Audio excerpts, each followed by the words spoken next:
Our next person to come up is Miller Hall. Appointment to the State Board of Education for his term ending November 4th, 2019. Hello, Mr. Hall. How you doing this morning? As you were notified, your testimony will be taken under oath. The chair will now administer the oath. Mr. Hall, please raise your right hand.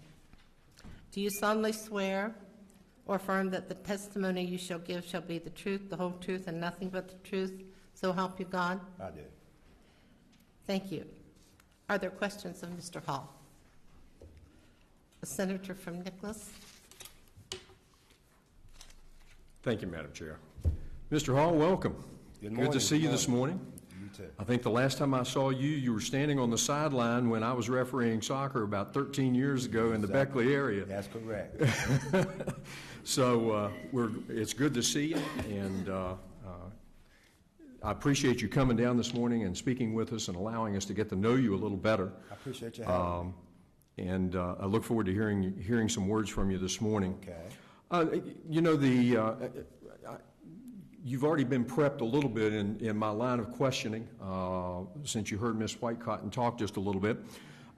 Do me a favor. Just tell me a little bit about yourself, Okay. your educational background Okay. as well. Okay. Of course, born and raised Beckley, West Virginia.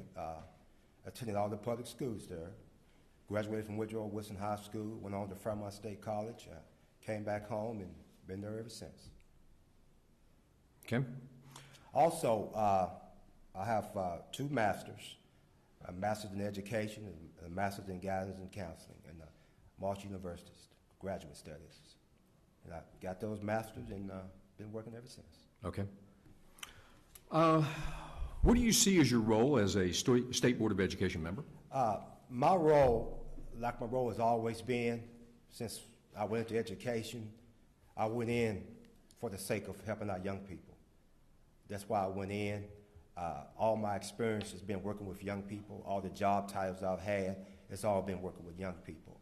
I went into the role to one day, on a larger scale, be able to help impact all the students across the state of West Virginia, not just Raleigh County schools, which is 12,000, but their entire state of West Virginia.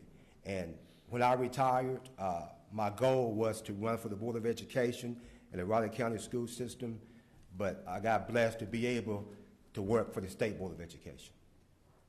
Okay.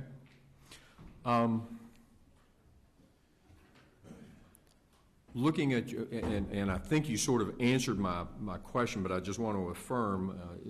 So I think I heard your number one goal as a State Board of Education member, and that being helping children. That's my number one goal. If that wasn't my goal, I wouldn't be in front of you. After 40 years of teaching, I've been teaching. I had several. I was a teacher first. I was a coach second. I was a dean of students at Woodrow Wilson High School, which we had 2,000 kids at the time. I became a dean. I became assistant principal. I became the principal. I went to central office, and I worked with all students in Raleigh County as a director of pupil services, which took care of all the behavior problems, all the legal issues, expulsions, and you name it.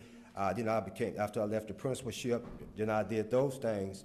Then I became assistant superintendent in charge of facilities. So my goal was to be able to start off teaching and continue on so I can understand the facets, all the facets of the school system, and I've done that. And that's why I see myself as continuing on. I could retire and stay home, okay? I want to be able to continue to help our young people because this is what this is all about. That's why I'm here today. Okay. As part of, and I know that you're a recent appointee, Yes, sir. You know, by Governor Justice. You know, part of that requirement is filling out a financial disclosure with the Ethics Commission. Yes. Have you had an opportunity to do that yet? Yes. Okay, so that's on file at this time? Yes, should be on file. Okay. And we've tried to obtain that, and apparently Okay. it's fairly recent. Okay. Much more recent than the last week or so. Yes. Okay. Is there Any potential conflicts that you've disclosed on that financial disclosure that we should be aware of? No. Let me say this to you. Money doesn't drive me. Finances doesn't drive me. But to help these young people to get where they need to go, that's what drives me. But to answer your question, no. Okay. Looking at the State Board of Education, what do you see as a State Board of Education member to be some of the most burning issues that the Board of Education is facing? What I see is just speaking for myself, is to be able to look at code, to be able to look at policy and procedures, and be flexible in being able to help our young people, our staff, to get where they need to go. To me, if you're going to be a state board member or Senate member or whatever you're doing, first of all, you got to be a good listener. You got to be able to listen to the people that's out there in the trenches, okay? You got to be a good listener. Are we going to agree with everything people are saying? No. But the flexibility to be able to look at codes, to be able to look at the policies and procedures and make policies and procedures based on those situations, then that's what we need to do. And it's an opportunity for us as the state board is to be able to help West Virginia, because West Virginia right now is kind of hurting, but to be the educational part, because if we don't help our kids to be able to go out, so a lot of our kids, some of our kids are not going to college. Some of our kids want to be a career in technology ready. So we got to be able to look at policies and procedures to get those young people to be able to go where they need to go so they can be productive citizens in Raleigh County, I'm saying Raleigh County and the state of West Virginia. That's what I go with. That's why you got to have that flexibility. Okay. So that's what, from what I'm hearing, that's probably your chief long-term goal. That's my chief long-term goals. My vision from the first day that I stepped in 1975 as a teacher, that's been my first goal. That's why I got a counseling background, helping me be able to listen to people. That's been my goal for 40-plus years. It's going to always be my goal. Okay. Do you see any other issues facing the State Board of Education that are going to be difficult for you as a Board of Education member, based on your education and your background and your passion for the kids? Here's what I'm seeing as I talk to people across the state. Been around a long time and been on the state board, and I knew this already. We got a need.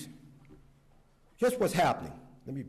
Here's what happened. Listen to me now. Here's what's happening. We got students across the state of West Virginia, and we do have a breakdown. I'm not going to go through all of that. Across the state of West Virginia, who's in classrooms, and we don't have certified teachers. That's a disservice.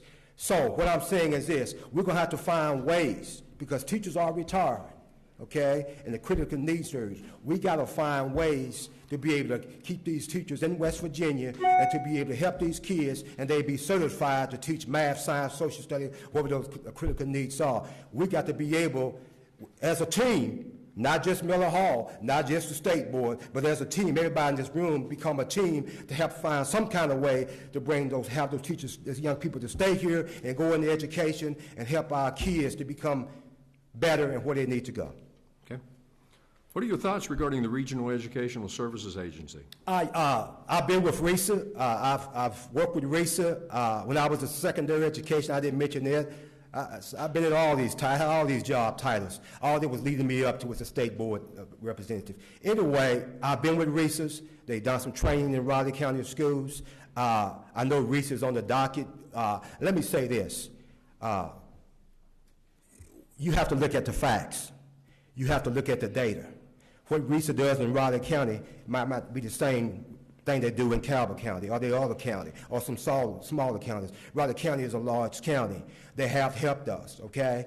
So when the time comes for the state board to make a decision, I'm going to look at the facts, okay? I'm going to talk to people, and then you can make an educated decision, not based on what's in the newspaper, not based on word of mouth, but the facts that's in front of me, was given to me in the data, and a decision will be made. Okay. Do you talk about decision making? Do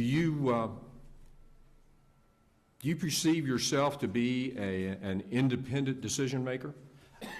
Yes, I do. I'm glad it's a great question. Here's my philosophy. My philosophy is this. After 40 years, my main role is to be a leader in the Raleigh County school system. Leadership. And leadership is by doing, okay? It's by going out and doing. Listening to people, you got to sit back and listen, and then you got to make a decision based on the information that's in front of you, the facts that's in front of you. I've been doing that for 40 years, okay? Even in coaching, you got to be able to be a leader. So I don't have a problem making decisions because I want to be able to make decisions because I'm a decision maker. Do I always make the right choice or the right decision? No. But you know what? I'm basing on what's in front of me. I'm basing on evidence. I'm basing on facts. I'm basing on witnesses. I'm basing on all those things, and that's the way I do business. Okay. How do you view your responsibility as a State Board of Education member differently than your service as an educator and a member of the local Board of Education? How do you see segregating those roles or responsibilities? Time. I'm just freshly new out of Raleigh County, and when you're born and raised and you went to the school system there, and then you become a teacher, then you become a principal, it's going to be an adjustment, but you know what? Times bring about a change. We've had several school board meetings, and now I'm seeing the big picture. I want to see the big picture. That's why I took all those titles, to lead me up to the big picture. The big picture is the State Board of Education, 55 counties, and we have a chance to impact the student learning. We have the chance to impact the student growth. We have the chance to impact teachers, the staff, the administration. We have an opportunity through code and policy to be able to help those young people and help our teachers and staff, if it's local control, whatever it may be, and accountability, to have the people stand accountable for what they're doing. I've been there. Do I have all the answers? No. But we as a team, the board is the team, and that's why I look at it. There is no I. We talk about we. We've already had this discussion in some of our meetings. The first thing I said was try not to use the word, refrain from use the word I, but we can make a difference in the state of West Virginia the same way that we try to make a difference in the Raleigh County school system. Okay. Thank you. That's passionate. I appreciate that. The Office of Education Performance Audits is in place as a result of agreed-upon court order. In your opinion, does the OEPA evaluate our schools and counties effectively and provide valuable information that will lead to improvements occurring in our schools and our counties? Well, let me talk about that. OEPA.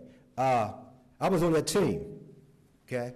I was part of that team that went to, as a matter of fact, we came down here and did some Kanawha Valley schools. Spent 2 or 3 days, talked to kids, talked to principals, talked to teachers. It was a great experience. I'm gonna tell you why. Because we stole some things from some of these schools down here, and then we took them back to Raleigh County. So you get a chance to do a little bit of stealing. You know, what works down here might work in Raleigh County. But anyway, the answer to your question is this. When they came to Raleigh County, and they did the OEPA evaluations, and we got good schools, but you know what? When they broke it down, and I was on those interviews, when they broke it down with the superintendent, myself, and the schools people, when they broke it down, we saw some things that we needed to fix. It was a snapshot of some things we needed to fix. We had some good reviews, but nothing is 100%, okay? The goal is to be 100%. We may never get there, but we saw some things we needed to fix. So to answer your question, it could be a vehicle, could help us to help kids to get where they need to go, help our staff to get where they need to go. If the ones that didn't, accountability need to be pushed back on the superintendents and myself, and we had an opportunity to say, wait a minute now, that's where we come in at. As leaders of the school, we got to make some decisions. Okay. With helpful, let's put it that way. Okay. The governor announced in his State of the State address that he is opposed to school consolidations. He wants schools to remain in the local communities. Okay. And of course, that's occurring just as he's having the opportunity to appoint a number of State Board of Education members. Okay. What do you perceive being the role of the State Board of education in local Board of Education decision-making for consolidation? Great question. In this long tenured career, I had an opportunity to be able to go through consolidations. I've been to the hearings. Of course, you have to follow policy 6204, 6200. You have to do those things. Here's what I'm going to tell you, short and to the point. I'm my own man. Again, when you look at that, you got to look at community. Okay, you got to look at community. I've been that route. We've had to do some things, and the community was all against it. We sat there, we had to listen. Again, it goes back to being good listeners. But at the end of the day, you got to make decisions based upon data. It has to be data-driven. And you got to look at what's best, okay? You got to look at what's best for a county. And, you know, and I know the community feels we got one in Raleigh County. I won't never mention the name, but at some point in time, it may be, we may have to go through this. I won't be a part of that in a short sense, but I may be part of it as a state board representative. You all choose me now. I might be part of that. But the bottom line is this: it got to be data driven. And again, that's what I'm going to live by. What's in front of me? Facts, data. Because with that, you can make an informed decision based on facts. Okay. Since you've been involved in the consolidation process, and you spoke to that regarding 6202, 6204, and those particular issues, what in your mind does the Constitution say with regard to the local school board's responsibility in the educational, in that determining process versus the state board's role? And I heard, you know, we're taking the data, it's got to be data driven. Can you let me change the question. Okay. Can you as a State Board of Education member review consolidation issues that would come before you from clearly a data-driven perspective that would be presented by the local Board of Education, regardless of undue pressure that may come from political beings outside of that particular process? So I hope I can answer your question. I hope I'm understanding your question would be this. Local board is where this starts and begins with the local board. They have to look at those policies. They have to look at code and policies. And they have to cross the T's and dot all the I's, okay? As a state board member, when it comes to us, I can't say to them, I can't make a decision. And they have to be, as a board, they have to call in the community. They have to go out and talk to the community members. They got to have meetings where they bring those schools in that's going to be closed, consolidated, whatever the case may be. Yes. They have to be held accountable for that. The state board can't do that for them. The accountability that rests on the superintendent and his staff or her staff and the people in that office. Now, as far as us, when it comes to the state board, we're looking at code, policies and procedures, and we've had some meetings, and did they follow the law? Whenever in doubt, you follow the law, and evidently some parents didn't think they followed the law, so we have to step in and look at code and policy and go from there. Okay. Final question. Yes, sir. In your own words, why should we consent to your appointment as a school board of education member? Okay, why you should consent? Oh, that's a good question. That's a good question. Do I have to convince you? Okay, here's a good question. The answer is this. I've been a warrior on a playing field for 40 years. I've been a warrior in the classroom. I've been a warrior with all my job titles. I have a passion for kids. The system is about kids. It's not about me. It's about kids. I have been in every endeavor, from the teacher to the assistant superintendent to the director of pupil services, director of secondary education.